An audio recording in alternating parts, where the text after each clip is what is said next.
Her heart was still pounding from her escape in the cave. The voices had warned her to leave, but she couldn't shake the feeling that something important had been left behind. She stared at the stone, its glow now dim, but still alive with energy. What did it all mean? Why had the cave closed itself off? What was the mermaid hiding? The questions filled her mind, but she didn't have the answers yet. She needed to talk to someone, anyone who might have more information. Miss Thompson thought about Mrs. Avery, the local elder. Maybe she could help. She was the one who had warned her about the danger of uncovering the mermaid's secret. Maybe Mrs. Avery knew more than she was letting on. Miss Thompson stood up determined. She would find the answers, no matter how difficult it was.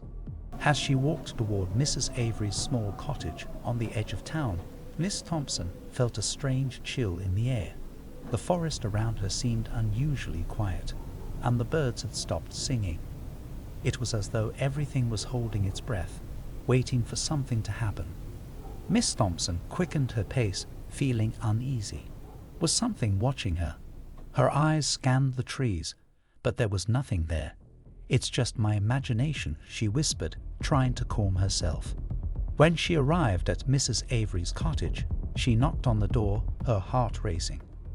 The old woman opened the door with a kind smile, but her eyes seemed worried when she saw the look on Miss Thompson's face. "Come in, dear," Mrs. Avery said, stepping aside. "What's troubling you?" Miss Thompson hesitated, then took a deep breath. "I went to the cave," she said, holding up the glowing stone. "And something strange happened. The cave closed off, and I almost didn't make it out. I need to know what's really going on."